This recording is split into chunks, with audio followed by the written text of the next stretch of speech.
Sanusi Lamido Sanusi II reinstated as Emir of Kano despite court injunction.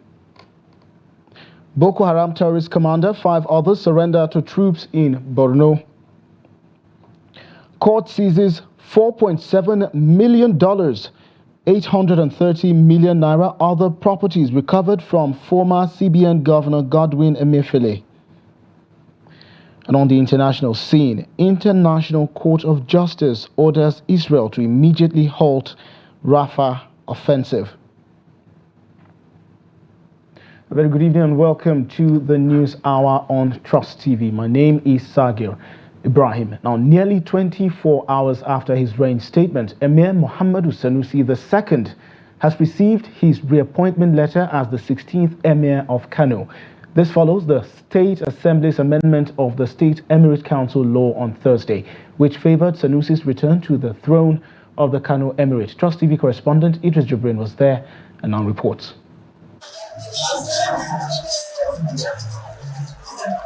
4 years ago, he was dethroned and exiled from Kano when his emirate was divided into 5 kingdoms under the now repealed Kano Emir's appointment and deposition law.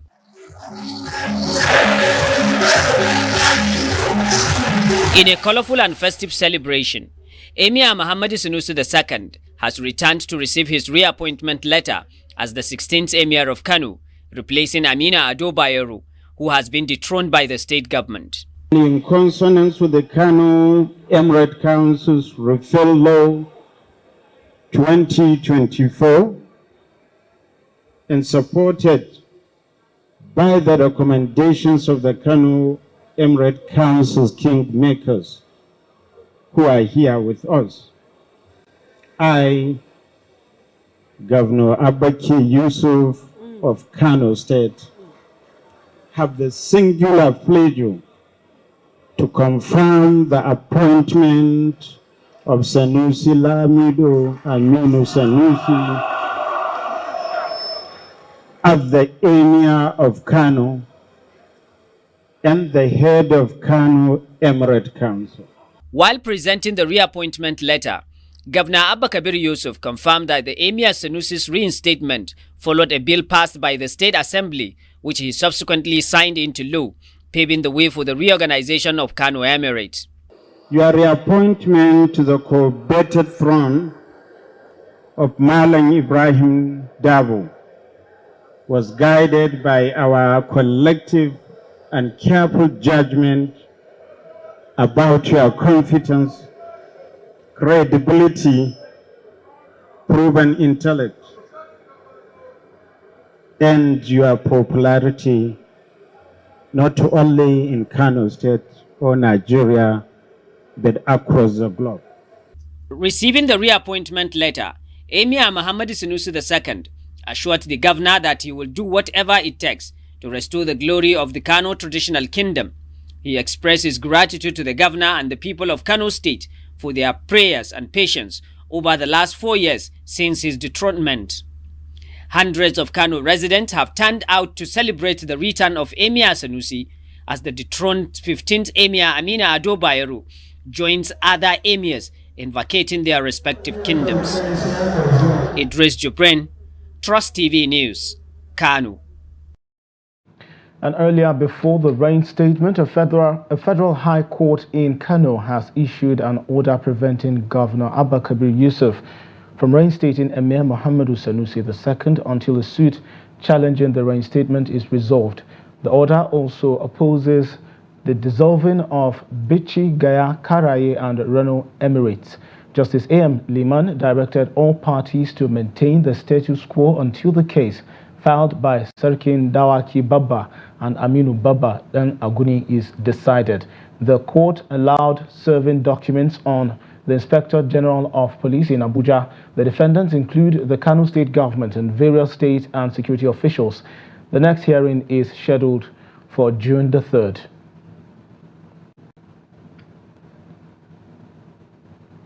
And joining me now via Zoom to discuss this is a legal practitioner, Abba Hikma Esquire.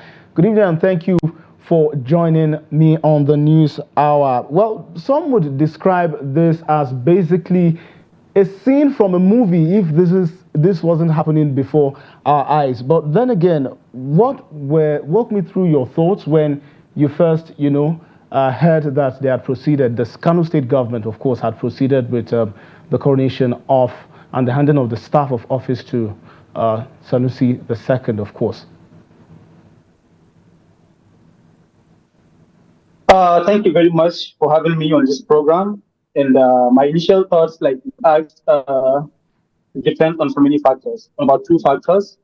And that is that if Kano State government has been validly and accurately staffed by the order of court restraining it from proceeding in that respect, then the law is that every action done subsequent to service of court order is null and void, and the courts are always in the habit, and always inclined to nullifying any action done in violation of order of court. But if at the time the governor of Kano State proceeded to hand over the appointment letter to the emir, the newly appointed emir, and the staff of office, if as at that time, the government, maybe through the attorney general or any other government, any party of the Kano State government before the court, if as at that time they have not been served by order of court, then you could not assume they are aware of the pendency of the matter, because in law, the pendency of a matter or the pendency or subsistence of an order of court can only be assumed when the party against whom the order is issued has been validly served and he has made endorsement. So it is two ways. If the government is served, you can say it's null and void.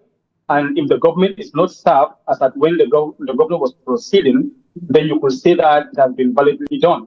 And then, the order given is an order restraining the government from doing something which has been made already. You understand what I mean? Part of my concern when I saw the order was that if there's an order of court restraining the government from doing something which has been done. Logically speaking, you cannot stop me, for example, from participating in this program after I have participated. So the law does not stop a concluded act. But, this is just one point of looking at it.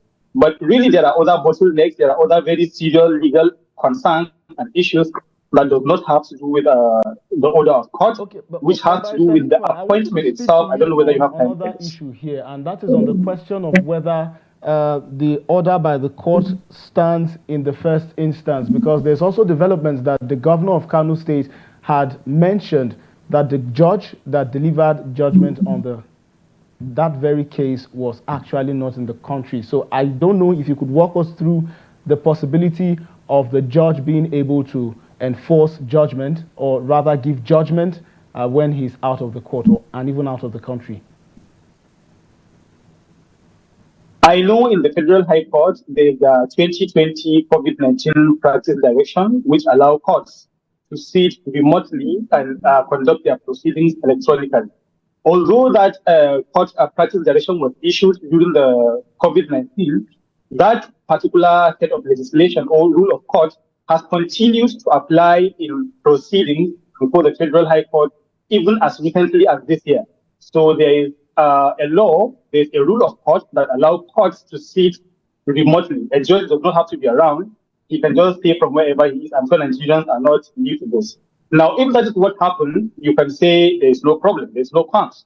But if that is not what happened, a judge merely sits, away from where he should be, away from the courtroom, and then misrepresent facts and show that, he's in court and that a certain lawyer appeared before him, or that he has perused the physical copies of the processes filed before him, then that is anything not less. That is, a very serious professional misconduct, which the judge can be punished seriously at the very before.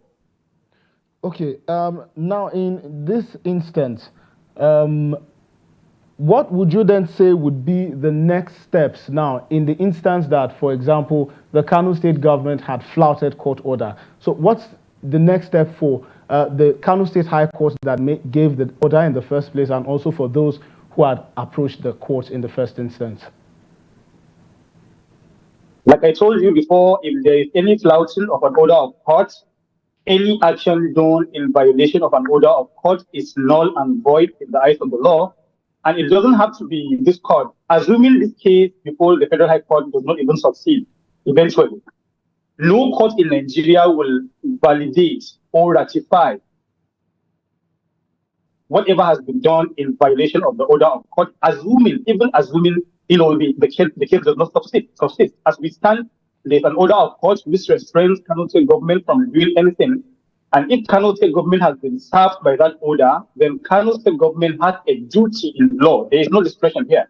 They have a duty in law to restrict themselves and to refrain from doing anything which the court order prohibits them from doing, and any such action will be seen by the court and the law as a nullity entirely. All right, Barrister Abba Hikma, legal practitioner, thank you so much for providing perspectives on this issue, which, of course, definitely will make it to the history books. It's been a lovely conversation. Thank you very much. Thank you. All right, and 6 Boko Haram members, including a terrorist commander, have surrendered to troops of the Multinational Joint Task Force. The insurgents gave up their terrorist activities and handed themselves over to the military on Thursday. Disclosing this in a statement on Saturday, the MNJTF's Chief Military Public Information Officer, Lieutenant Colonel Abubakar Abdullahi, identified the terrorist commander as Adamu Mohammed. According to the MNJTF spokesman, over 100 terrorists have renounced terrorism since the commencement of Operation Lake Sanity 2, aimed at flushing out insurgents in the region. And the Kogi State Police Command has said its operatives at Adogo Division, led by SP Yusuf Hansi, in collaboration with the local vigilantes on Thursday, rescued 5 kidnapped victims from their abductors.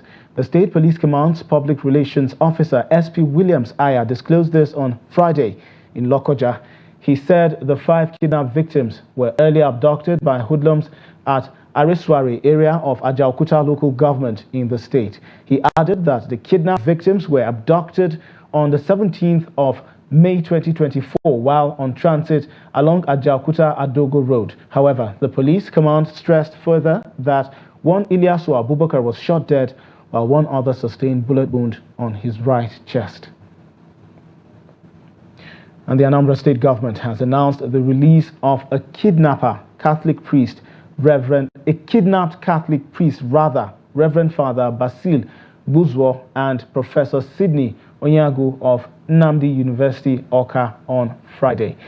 The press secretary to Anambra State Governor Christian Aburime, who disclosed this in a press release on Friday, did not share details of the priest's release, but said that Anambra State government has commenced work to exterminate all criminal elements in the state.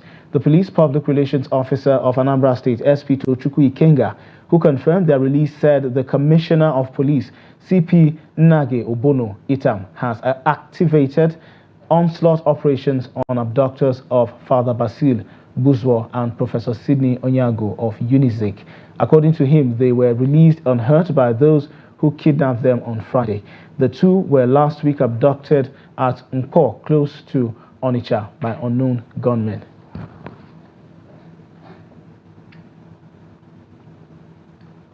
And despite being computer engineering graduate, a young welder at the old Panteka market in Kaduna, Hamisu Yusuf, has refused to abandon his welding profession to seek formal employment. Trust TV's Bello Musa, who visited the market, takes us through the success story of Hamisu Yusuf, who, unlike many graduates, pursue white-collar jobs instead of having a skill that guarantees regular income, has stuck to his trade and is leading a decent life.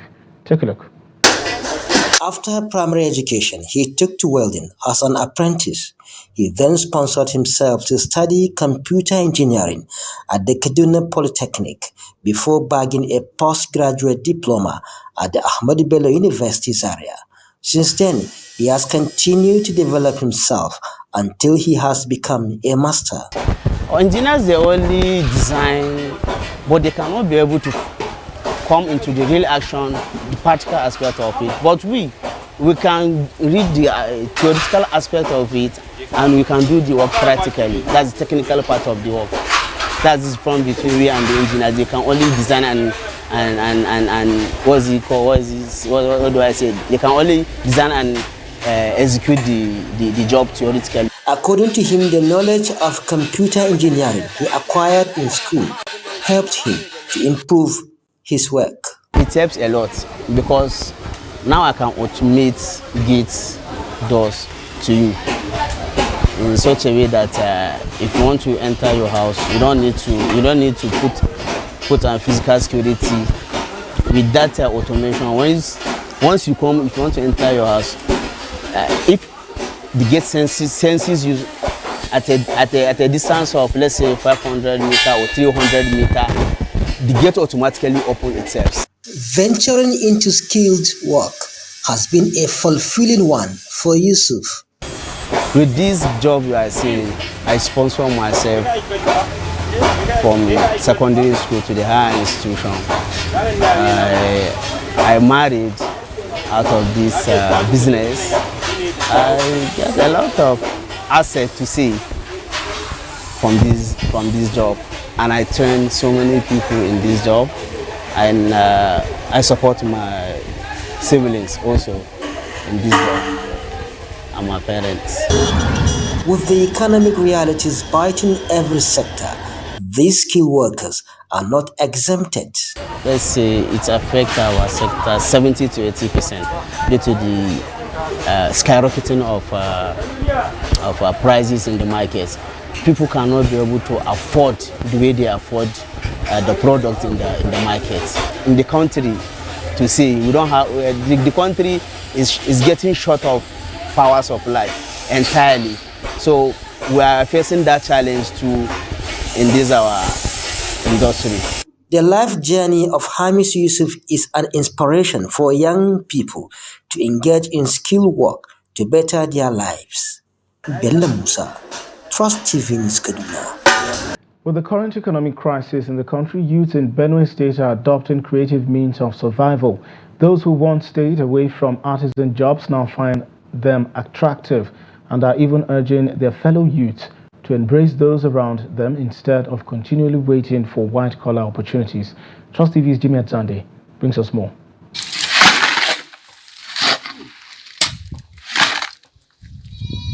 The building and construction industry, with its various components, is providing the easiest pathway to both skilled and unskilled labor in Benue State, apart from farming. Joshua Nyam is an applicant awaiting admission into the university. He says staying at construction sites means learning and earning at the same time. Actually, I'm an applicant. I graduated from the secondary school last year.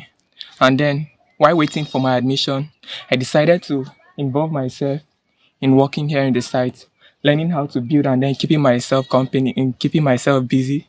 Instead of sitting at home idling around and demanding for some of my basic need, I come here, or sometimes I go to different sites to go and work so I can earn money for my own self, and then I'll learn more about the skills. Many youths have acquired diverse skills relating to building and construction, though the demand for housing requires more hands. Them to come and join us to this site like this to see how they can keep themselves going, waiting for white-collar jobs, and in return you're not good stealing.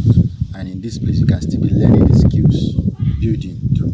So I think it will be a help to the youth at large. Unlike in the past, many youths are now jettisoning the idea of waiting for white-collar jobs. This is one of the things you can do to earn your money and then keep your time, keep yourself busy, and then keep yourself free from other vices or from negative thoughts. To discover that certificate is not working any longer. Besides that, that is why nobody should go to school with the mindset that after graduation, I will come back and I will be employed.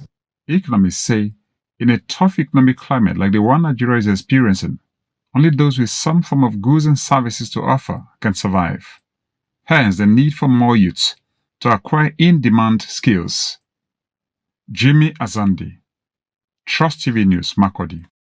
The Federal High Court sitting in Lagos has ordered an interim forfeiture of the sums of $4.719 million 830 million naira and several properties linked to a former governor of the Central Bank of Nigeria, Godwin Emefiele. Justice Yelim Bogoro gave the order on Thursday following an ex parte application by counsel to the Economic and Financial Crimes Commission, EFCC Bilkisu Buhari. After listening to the EFCC counsel, Justice Bogoro in her ruling said he find merit in the application and same is hereby granted as prayed.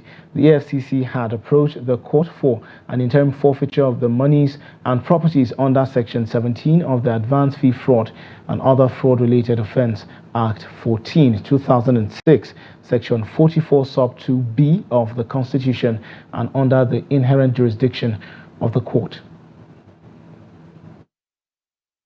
And the Attorney General of the Federation and Minister of Justice, Lateef Fagbemi, says the offence of the detained leader of the proscribed indigenous people of Biafra, IPOB, Nnamdi Kanu, is a difficult one and can only be resolved by a competent court of law.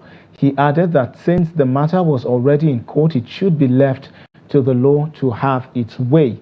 The AGF said this while responding to questions at the sectoral ministerial briefing on the first anniversary of the President Bola Ahmed Tinubu administration on Friday.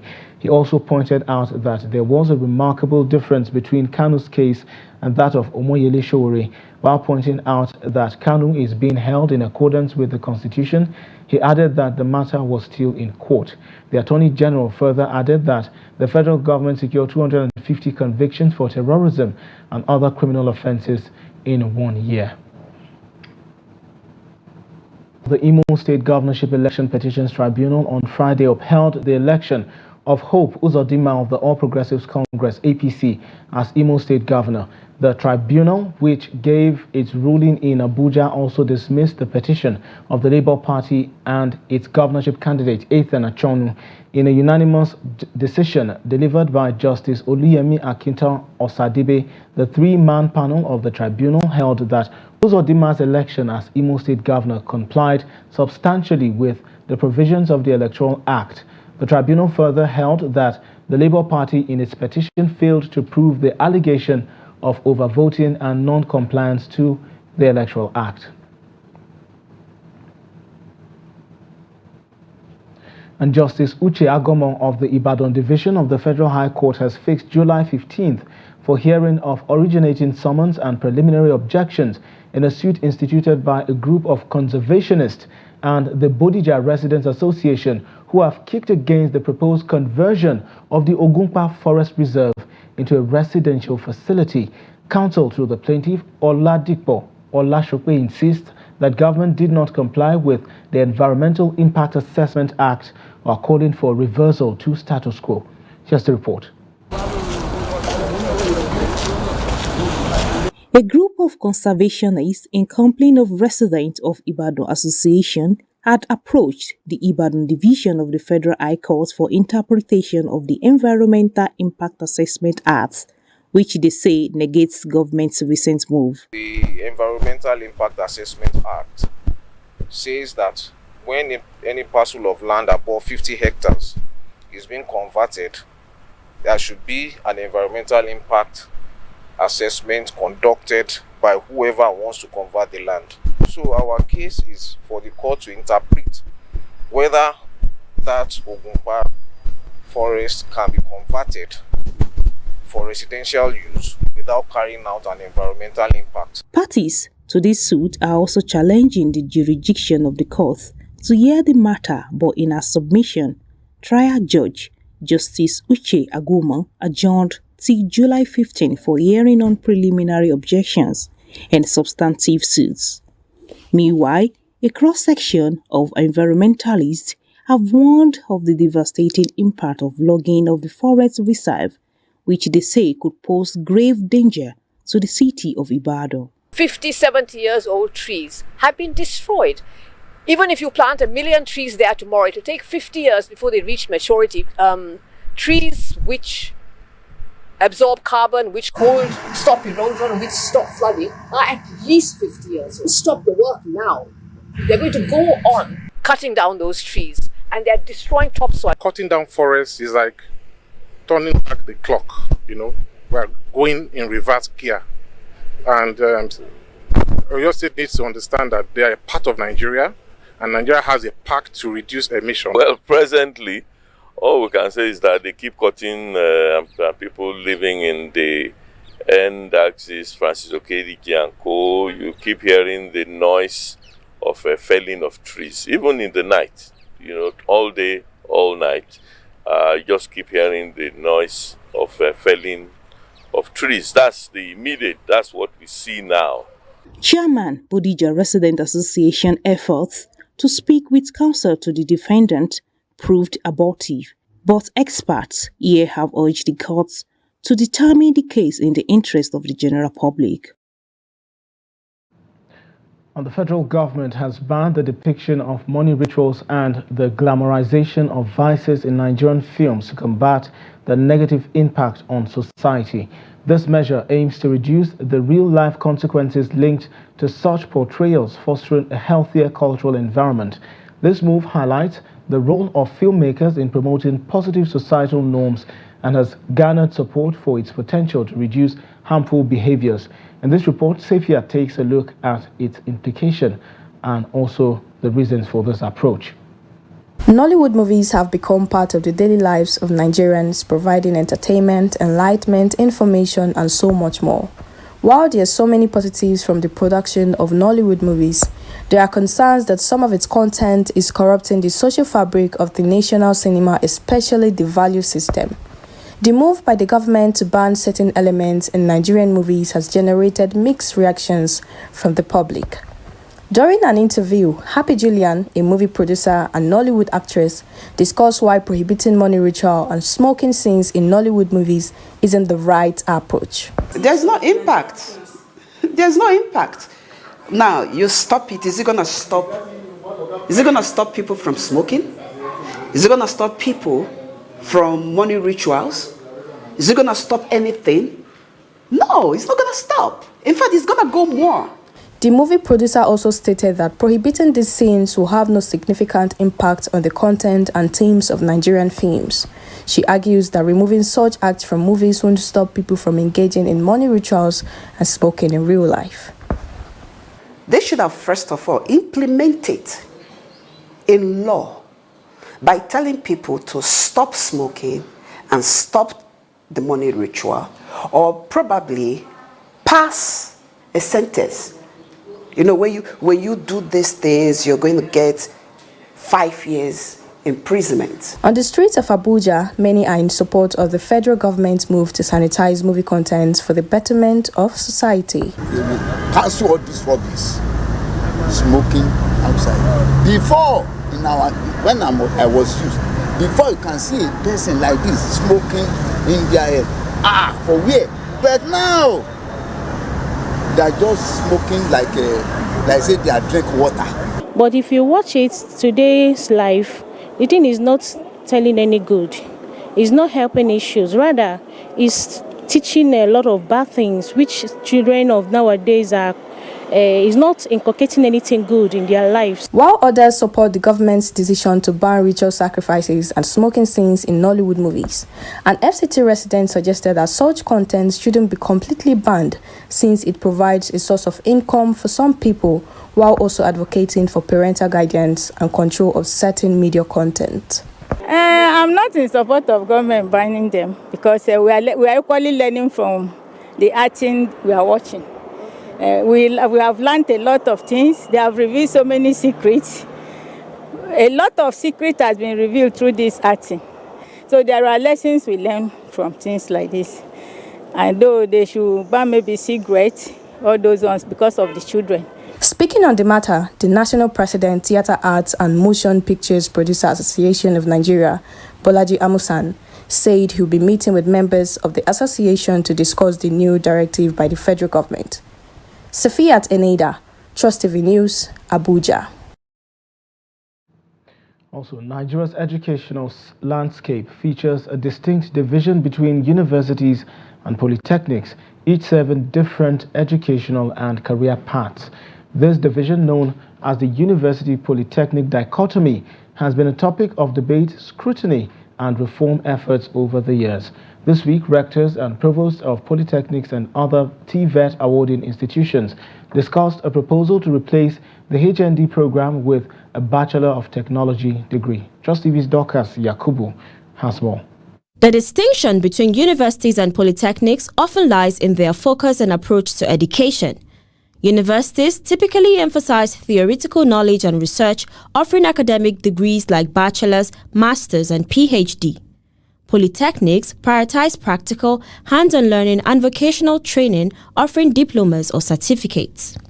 A letter signed by the Director of Human Resources of the National Board of Technical Education, Lawal Hafiz, and addressed to all rectors and provosts across Nigeria, urged the federal government to assent to the bill seeking to remove the dichotomy between bachelor's degrees and higher national diplomas. The decision has received approval from citizens. There is nothing bad in it. They can replace the Bachelor in Technology, maybe add 1 year to their program year to enable them meet up with the academic records with the BSc. I think it's a good one to eliminate the boundary between HND and BSc, maybe in civil service and the rest of them. Though I don't have HND, but I feel they are paying, maybe trying to feel that the BSc holders are intimidating them in their working place and all the rest of them. I feel there's actually no difference between the university and the technology polytechnics. There's actually no difference. The same certificate is what you obtain when you go to the university and when you go to the polytechnic.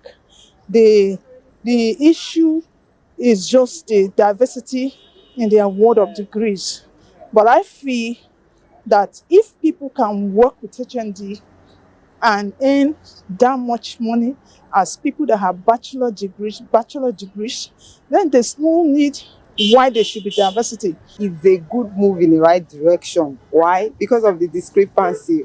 Once they see HND, they think those people are not well brought up. But now that the Bachelor of, Bachelor of Technology is included now, it will boost their morale. Those that already have HND, they know they have been upgraded. So it's a very good move. In an interview, a development analyst raised concerns about the existing dichotomy, emphasizing the importance of addressing this disparity for the Nigerian economy. He highlighted the need for the government to recognize the significance of technical expertise. If you follow the path of a diploma in Nigeria from a polytechnic, you get stuck at grade level 14 in the civil service. You don't go beyond that. Only people with a BSc can go beyond that and rise to directorial or managerial levels. And that disparity has created serious problems. So what this bill wants to do is to remove that. And what we really need in Nigeria is to have people who are good with their hands, people who are good technically. Because you see, technology is the backbone of the world, science and technology. You have scientists who come up with the ideas, then you have technologists who practicalize those ideas. There's a need that we bring this together and remove this dichotomy so that whether you study in a polytechnic or in a university, you can rise and get to the peak of your profession. He added that if the bill is assented to, it will impact the job market and employment opportunities for graduates in Nigeria. It will encourage people to go for technical subjects like it should be the case. People avoid technical subjects simply because they feel that they will not be remunerated as much as their colleagues who have gone through the regular university. The resolution of the dichotomy between universities and polytechnics in Nigeria requires a multifaceted approach that addresses structural, institutional, and societal barriers. Through promoting collaboration, innovation, and inclusivity, Nigeria can create a more equitable educational system that empowers students with the skills and knowledge needed to thrive in a dynamic and competitive global economy. Dorcas Yakubu, Trust TV News, Abuja. Thanks to Dorcas for that report. And as part of activities marking his 5th year in office, Governor Ahmad Umaru Fintiri of Adamawa State has commissioned a 60-bed cottage hospital on the 4.8-kilometer road constructed by his administration in Dimsa town. This new hospital is the first secondary health facility established in the headquarters of Dimsa local government area since the council's creation in 1991. Gibson Swadigo reports. Adamawa State Governor Ahmad Umar Fentry, accompanied by members of his executive council, arrived in Dimsa to commission a 60-bed cottage hospital and a 4.8-kilometer road constructed by his administration.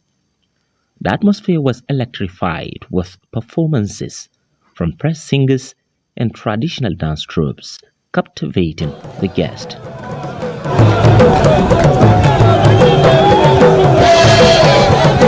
In his speech, Governor Ahmad Fintri emphasized that his administration is committed to ensuring quality health care and effective disease control, leaving no stone unturned for the well-being of the state residents. It is with immense pleasure and deep sense of accomplishment that I stand before you today on this historic occasion, the commissioning of the Cottage Hospital Dimsa. This momentous event marks yet another milestone in our journey towards building a healthier and more prosperous Adamawa State. The Adamawa State Ministry of Health and Human Services, a cornerstone institution in our state, has undergone a remarkable transformation in recent years. Guided by our Strategic Development Plan, SSHDP2, we have worked tirelessly to modernize and revitalize our health services, making them more patient-centered, accessible, efficient, and affordable. In their separate remarks, the Commissioner of Health and the member representing the Dimsa constituency at the Adamawa State House of Assembly commended Governor Fintri for his efforts in the health sector and his prompt responses to containing emerging diseases such as Lassa fever and measles in the state. As we speak today, Cottage Hospital Lamude is at 95% completion and will soon be commissioned by His Excellency, while work is steadily progressing in Maya Baloa new General Hospital. It is worth noting that some health agencies that never had any intervention for decades were and still having ease of life. This Cottage Hospital is one of the best in Adamawa State. And I want to tell you that we have a legacy to leave behind. That we have a Cottage Hospital and we have a township road to showcase even after we are not around. Immediately after the Cottage Hospital event, the governor commissioned a new 4.8-kilometer road stretching from Dimsa town to Old Dimsa, initiated and constructed by his administration. Amabata Aman Al-Amdu Glaston Taneke, who performed the ceremony, described the project as magnificent during the colorful event held in the Dimsa local government area. In the name of the Father, and of the Son, and of the Holy Spirit. The royal father commended Governor Ahmad Fintri for building the road, noting that it will alleviate the suffering of the communities and stimulate economic activities in the area. This event is part of activities marking Governor Fintri's 5th anniversary in office. Gibson So Adugo, Trust TV News, Yola. Governor Umar Namadi of Jigawa State has committed to improving the state's ranking in education through relevant investments in key areas of the sector. According to the governor, this would be achieved through comprehensive support for the Dan Modi Student Care Program. Here's the report. Governor Umar Namadi's administration prioritized sustainable development through human capital enhancement. Key to this vision is the promotion of education by ensuring access and support for the less privileged, thereby guaranteeing basic education for all residents. The initiative aims to create a strong foundation for long-term state development. Recently, 30,000 school uniforms were distributed to students with disabilities, 300 bicycles to underprivileged students, and wheelchairs for disabled students, among other forms of support. Today is a special day for us because we are honoring a special people today. You will all agree with me that the people we are gathered here for today are special people. In the first place, you have heard from the SSA Student Affairs that we are given 30,000 sets of uniform to students that dropped out of school because they cannot afford to get uniform. Again, we are giving 30 vulnerables a basic bicycle that they can use to go to school. Today, we are also honoring 30 blind men with the reading and materials for their own studies in their own school. Effort that you have done, Your Excellency, in ensuring that the people of Jigawa State are well educated is very important. I therefore call on the entire people of Jigawa State to ensure that they give His Excellency and his government the support to ensure that they achieve this all-important work. The SSA to the governor, who has done his best to ensure that this program is put in place, is very, very important. I must commend you. I must commend your effort and that of His Excellency the Deputy Governor, under who is chairing this exercise, to ensure that everything is done successfully. We used to give individual scholarships to students who dropped out in the last 5 months. We also sponsored 8 NBBS students who were about to lose their studies. Stakeholders say maintaining this level of support will enable Jigawa to become a leader among states in providing accessible and high-quality education for its citizens. Still in Jigawa State, rice production is anticipated to reach 1.6 million tons, fulfilling 27% of the nation's rice demand by the end of the next cropping season. Governor Umar Namadi highlighted this projection while evaluating the progress of rice farmers in various parts of the state. The report. Jigawa State is cultivating 150,000 hectares of rice in floodplain areas this year. With an average yield of 4 tons per hectare, the state is expected to meet 27% of the national rice demand by the end of next cropping season. In addition to rice, Jigawa has also planted over 55,000 hectares of wheat in collaboration with the Federal Ministry of Agriculture and Food Security, with support from the African Development Bank. According to Governor Namadi, this makes Jigawa a significant contributor to the national food supply. We have gone around all the farms in Jigawa State, especially the cultivation of rice. By our rough estimate, at this dry season farming, about 200,000 hectares of rice have been cultivated in Jigawa State. And this is a very massive production. So I think with the 200,000 hectares, this translates to almost about 800,000 tons of rice. This 800,000 tons of rice is quite huge in Nigeria. And therefore, by the time we multiply this during the rainy season, we are talking of about 1.6 million tons of rice. 1.2 million tons of rice represent about 27% of the Nigeria requirement for rice. If Jigawa State can produce at least about 27% of the Nigeria requirement, then we are on the right course. Governor Umar Namadi also reviewed the progress of the 1,500 the housing estate being built across the state 5 emirate councils.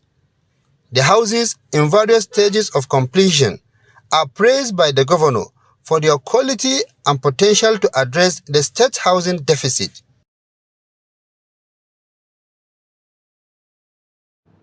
This is the News Hour on Trust TV. Let's now join Yusuf Akogu for Business News. Hello, Yusuf. Thank you, Sagir, and welcome to Business News. I am Yusuf Akogu. Nigeria's gross domestic product GDP grew by 2.98% year-on-year in real terms in the first quarter of 2024. A report by the National Bureau of Statistics, NBS, stated that the figure was higher than the 2.31% recorded in the first quarter of 2023, but lower than the fourth quarter of 2023 growth of 3.46%. It states that the performance of the GDP in the first quarter of 2024 was driven mainly by the services sector, which recorded a growth of 4.32% and contributed 58.04% to the aggregate GDP. The report stated that there was a rise in the aggregate daily oil production to 1.57 million barrels per day, higher than the daily average production of 1.51 million barrels per day recorded in the same quarter of 2023, while the non-oil sector grew by 2.80% in real terms. NBS stated that aggregate GDP stood at 58 trillion naira in nominal terms. Still on GDP, the National Bureau of Statistics has begun the process of rebasing Nigeria's gross domestic product and consumer prices index estimates. According to the Statistician General of the Federation and the NBS Chief Executive, Semiu Adeniro, this exercise was recommended by the United Nations Statistics Commission to be carried out every 5 years with the aim to reflect updated economic conditions. Speaking in Abuja on Thursday, Adeniro emphasized the importance of accurate and timely data in today's rapidly changing and interconnected world. The last rebasing exercise was conducted in 2014, making this the second in nearly a decade.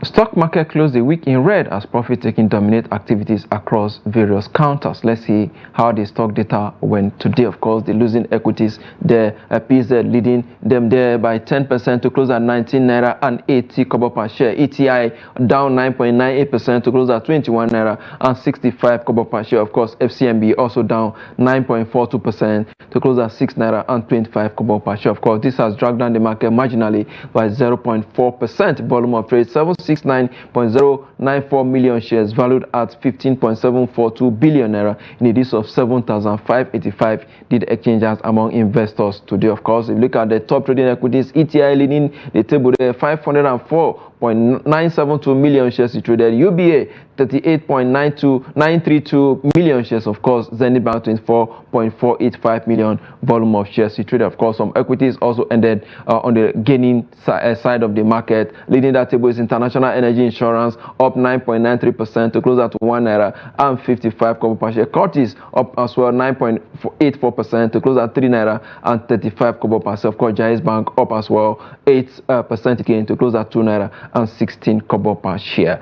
That's the highlight of stock trading as it went down this Friday on the floor of NGS. Let's see the global stock market and exchange rate data for today.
Oil prices set for another weekly loss as traders focus on U.S. interest rates. At the London market, Brent crude sells for $81 per barrel. For the pay basket, price studies at $83 per barrel. And that's business. I am Yusuf Akogu. It's back to you, Segir. And away from Nigeria now, the top United Nations court on Friday ordered Israel to halt military operations in Rafah immediately, a landmark ruling likely to increase mounting international pressure on Israel more than 7 months into the Gaza war. The International Court of Justice also ruled Israel must keep open the key Rafah crossing for unhindered humanitarian aid and urged the unconditional release of hostages taken by Hamas during its October 7 assault. Israel had argued before the court that an order to stop military activity would give free rein to Hamas extremists and prevent its army from rescuing hostages taken in the group's brutal October 7 attack. Prime Minister Benjamin Netanyahu announced he would convene senior ministers after the ruling. South Africa hailed the ruling, with Foreign Minister Naledi Pandor saying it was a much stronger set of provisional measures. Very clear call for all cessation. The court considered that, in conformity with its obligations under the Genocide Convention, Israel must immediately halt its military offensive and any other action in the Rafah governorate which may inflict on the Palestinian group in Gaza conditions of life that could bring about its physical destruction in whole or in part. The court expressed its grave concern over the fate of the hostages abducted during the attacks in Israel on October 7, 2023, and held since then by Hamas and other armed groups, and called for their immediate and unconditional release. The court finds it deeply troubling that many of these hostages remain in captivity and reiterates its call for their immediate and unconditional release. Let's now join Adeni Ajishafe for sports news. Nigerian amputee football team known as Special Eagles have turned their focus on the semi-final clash against Morocco in the Amputee Football Cup of Nations taking place in Egypt. This comes after the Nigerian squad spanked Liberia 2-1 in a tough quarter-final battle on Thursday, while Morocco beat the host nation Egypt 4-2. Nigerian goalkeeper Ogidon Olayemi said the Special Eagles have to prepare well for the encounter, noting that they are the team to beat, especially as they opened their campaign with 11-0 mauling of Burundi. Olayemi said he was unable to keep a clean sheet in Nigeria's quarter-final match because the Liberians went all out for victory. The goalkeeper assured Nigerians that the Special Eagles will put in their best in order to overcome Morocco. Morocco will host the Amputee Football World Cup in 2026. And still on football, Bayelsa Queens' hope of winning the ongoing Nigerian Women Football League Premiership suffered a setback on Friday as they were held to a goalless draw by struggling Heartland Queens. The game kicked off with the home team expressing hunger and desire to get the job done as early as possible. Heartland Queens going into the game at just a point after losing 2 and picking a draw in the first 3 games of the tournament. Bayelsa Queens planned to capitalize on that, and they nearly got the lead just 10 minutes into the game. Chimebere Opera went close to scoring in the 14th minute for Heartland. A rebound effort went off goal, while Mercy Omoko thought she had put her team ahead with a goal in the 23rd minute. Her effort was ruled out for offside. 6 minutes later, Heartland's Uchenna Chukwu made a point-blank save to deny Bayelsa Shakira Moshood. Coach Domo Okara sent in the likes of Mercy Timmy, Chizom Chima, Rose Ekong, Mercy Omoko and Angel Murray. Yet, they could not change the rhythm of the match. Same for Coach Obiogbala, who introduced Nwabueze Charles and Chiwendu Oji to beef up his team, yet unprofitable. The game ended in a stalemate and led Bayelsa Queens in an uncomfortable position with 8 points. That's Sport News. I'm Adeni Ajishafe. And that wraps up the news hour on Trust TV. Don't forget to follow us on all of our social platforms and catch our live stream on YouTube for more news programs and documentaries. I'm Sakir Ibrahim, and on behalf of the crew, have a good night.